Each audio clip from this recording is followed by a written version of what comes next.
మెదక్ జిల్లాలో గత 2 రోజుల్లో కురిసిన వర్షాలు రైతులను కోలుకోలేని దెబ్బతీశాయి. ఉరుములు మెరుపులు, వడగళ్లు, గాలి దుమారంతో కూడినటువంటి వర్షాలు పంటలను అతలాకుతలం చేసేశాయి. గురువారం మెదక్ జిల్లా నర్సాపూర్ పరిసరాల్లో ఏకధాటిగా గంటకు పైగా వడగళ్ల వాన పడింది.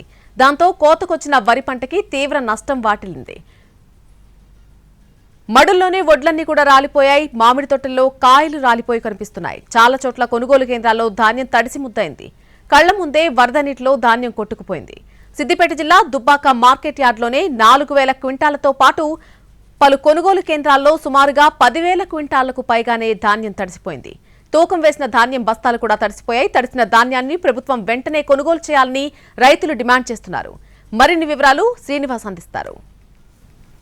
మెదక్ జిల్లాపై వరుణుడు పగుబట్టాడు. గత 2 రోజులుగా కూడా ఉమ్మడి మెదక్ జిల్లా వ్యాప్తంగా కూడా అకాల వర్షాలు కురుస్తున్నాయి. ముఖ్యంగా మెదక్ జిల్లా, సిద్దిపేట జిల్లాలో ఈ అకాల వర్షం కావచ్చు, వడగళ్ల వర్షం ప్రభావం ఎక్కువ ఉంది. అయితే వడగళ్ల వాన 2 రోజుల క్రితం మెదక్ జిల్లాలో అరగంట పాటు ఎడతెరిపి లేకుండా పడడంతో వడగళ్లు మాత్రం వడ్లన్నీ కూడా నేలరాలినటువంటి పరిస్థితి. మనం ప్రస్తుతం మెదక్ జిల్లా నర్సంపేట నియోజకవర్గం రుస్తుంపేట అనే గ్రామంలో ఉన్నాము.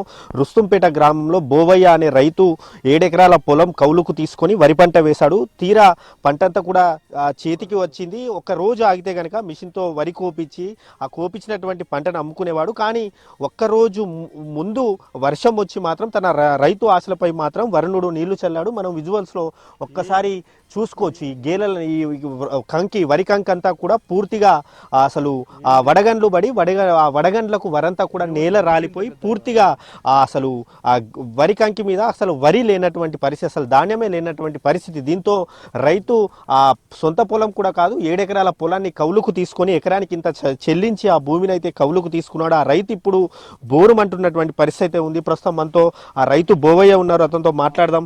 అసలు చెప్పండి, అసలు మీకు ఈ వర్షం ఎప్పుడు వచ్చింది, మీరు ఎంత పెట్టుబడి పెట్టారు, ఏంది? 1,80,000 దాకా పెట్టినా సార్. 7 ఎకరాలకు 30,000, ఎకరాకు 30,000 చొప్పున పెట్టినాము.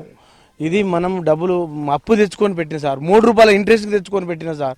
నాకు ఇంకా వేరే పని శాతం అయితే లేదని వ్యవసాయం పడితేనే తిరుగుతున్నా సార్. ఇప్పుడు 6 నెలలు చేసిన పంట ఒక్కరోజు అయితే మాకు అయిపోతున్నా సార్. ఒక్క రోజుతోనే అయిపోయేది. మా ఆయనతో దేవుడు మమ్మల్ని ఖరాబ్ చేసి పడేసిండు. ప్రభుత్వం జర మమ్మల్ని ఆదుకోవాలని మేము కోరుతున్నాం. అంతకన్నా మేము ఏం చేయలేం సార్. మా బతుకు తిననీకి బియ్యం లేకపోతే అప్పు తెచ్చి మందు కొట్టి ఇంత పెద్దగా చేసిన సార్ పంట. 6 నెలల కష్టం పోయింది సార్. ఇవాళ ఎవరిని అడగాలనో ఎవరు అయ్యో ఒక 10 రూపాయలు ఇవ్వని అడిగి బతుకొచ్చింది. వరుణ్ కరుణించిండు.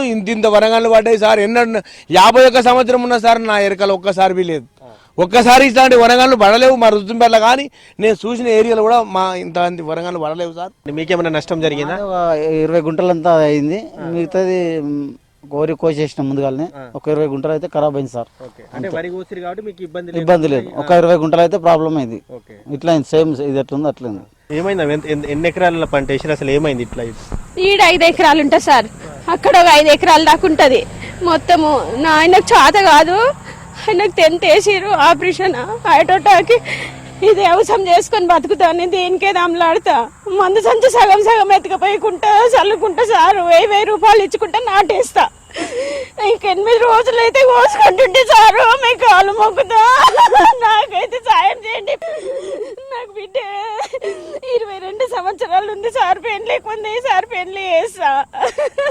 మిగిలింది నా పానం ఒకటే. నిన్న మా చెల్లెలు వచ్చాక నువ్వేమన్నా వేసుకునేవే అని ఇంటికి తోలుకపోయింది. 2 గంటల దాకా ఈయనే వండుకున్నా.